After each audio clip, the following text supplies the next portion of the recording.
नमस्ते दोस्तों। आज विधानसभा में बहुत मत परीक्षण होने के बाद महाराष्ट्र के मुख्यमंत्री एकनाथ शिंदे जी ने जो भाषण दिया है वो एक बहुत ही अच्छा भाषण था, बहुत ही दमदार भाषण था। बिल्कुल शांत चित्त से उन्होंने जिस तरीके से अपनी एक एक बात रखी, कोई बिल्कुल उल्टी सीधी बात नहीं, कोई अलग बात नहीं कि मतलब मुद्दे को छोड़ के कोई बात बोलना जिसको बोलते हैं, ऐसी कोई बात उन्होंने नहीं बोली।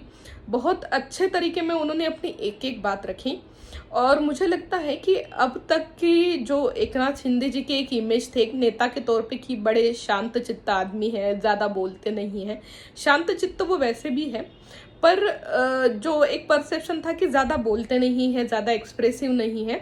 तो आज के उनका जो भाषण था विधानसभा में, उसके बाद उनके बारे में जो ये सारे परसेप्शन है या कयास है वो एक तरीके से ध्वस्त हो जाएंगे। इतना सुंदर भाषण था। कुछ मुद्दे गिनाती हूँ जो मुझे याद है।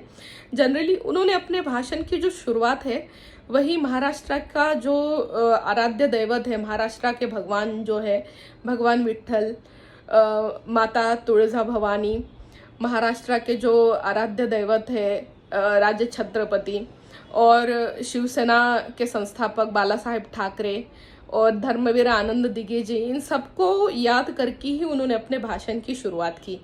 उसके बाद उन्होंने कुछ मुद्दे गिनाए कि जो आने वाले दिनों में उनकी सरकार करने जा रही है, जो भी वो करना चाहते हैं या जो भी उनका आगे का एजेंडा होगा 5 साल के लिए या 2.5 साल के लिए।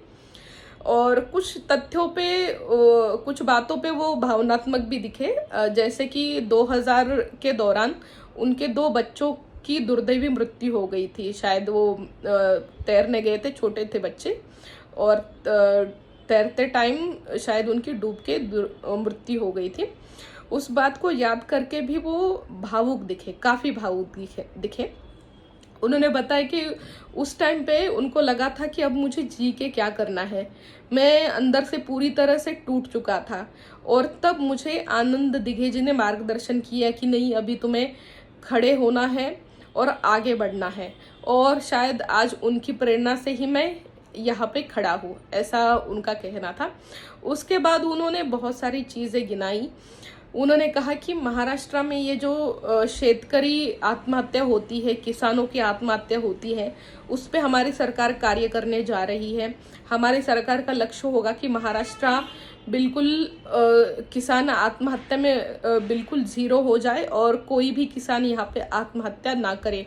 किसानों की आय बढ़ाने के लिए हमारी सरकार काम करेगी, ऐसा उनका कहना था। दूसरी बात उन्होंने ये कही कि जो भी महाराष्ट्र में आधे अधूरे प्रोजेक्ट रह चुके हैं, भले वो सड़क हो, परिवहन हो या और कोई जो औद्योगिक भी प्रोजेक्ट है, उनको पूरा करने का इस सरकार के सामने सबसे बड़ा लक्ष्य होगा।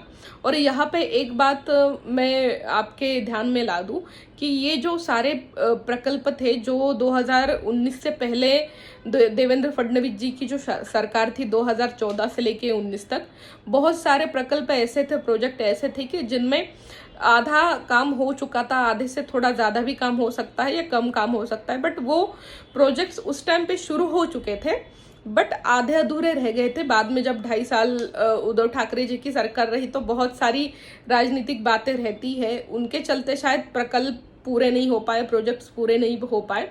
तो वो भी प्रोजेक्ट्स और आने वाले नए प्रोजेक्ट्स भी पूरे करने का इस सरकार के सामने लक्ष्य रहेगा। इस बात को भी एक तरीके से उन्होंने अंडरलाइन किया।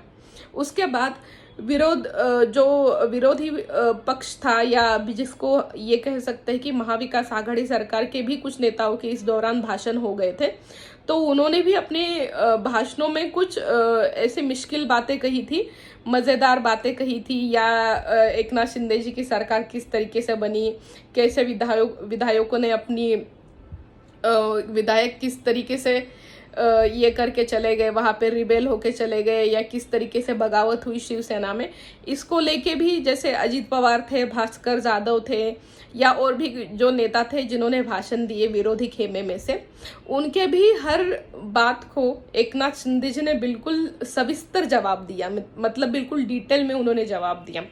उन्होंने कहा कि जब विधान परिषद के अभी हाल ही में जो चुनाव हुए थे, उस दौरान जब मतदान का दिन था, उस दिन उनको शायद जो बिहेवियर मिला, जो बाकी लोगों ने उनके साथ बिहेवियर किया, या उनका शायद जो कटाक्ष था वो जो शिवसेना के पक्ष प्रमुख थे उनकी तरफ था शायद। तो उन्होंने कहा कि मुझे जिस तरीके से जो थोड़ा सा बिहेवियर अच्छा नहीं लगा, उसके बाद मैंने डिसाइड कर लिया और मैंने बाकी जो विधायक थे बागी गुट के उन सबको फ़ोन किया और वो भी मुझ पे विश्वास दिखा के मेरे साथ आ गए। किसी ने भी ये नहीं पूछा कि हम कहाँ जा रहे हैं, क्या जा रहे हैं। उसके बाद उन्होंने बताया एक तरीके से कि ये जो पूरी आज सरकार बनी है वो बनी ही देवेंद्र फडणवीस जी के कोशिशों से है। ये तो सब जानते हैं कि देवेंद्र फडणवीस जी 2019 में जब उनको फिर से जनादेश मिला था, उसके बाद मुख्यमंत्री बनने वाले थे, पर वो नहीं हो पाया।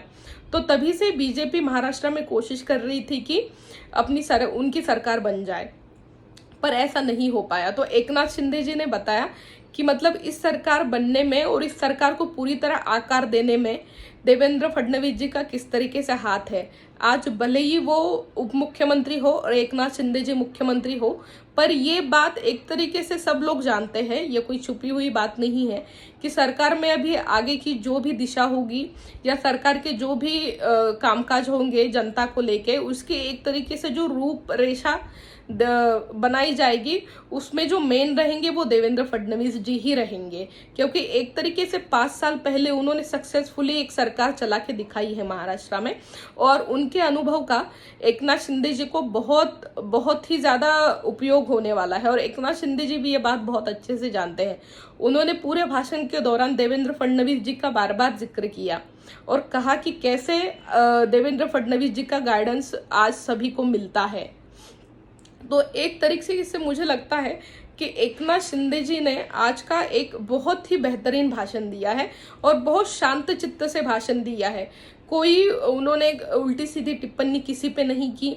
एक तरीके से अपने हर मुद्दे को सामने रखने का प्रयत्न किया। और एक महत्वपूर्ण बात जो छूट गई मुझसे, मैं ये बताना चाहती हूँ यहाँ पे कि जो उन्होंने कही है कि हम अपनी सत्ता का उपयोग जो एकदम समाज के एकदम निचले स्तर पे जो लोग खड़े हैं उनके तक हमारी सत्ता को पहुंचाने की कोशिश करेंगे और इस सत्ता का उपयोग उन लोगों के लिए करेंगे और उनके भले के लिए करेंगे।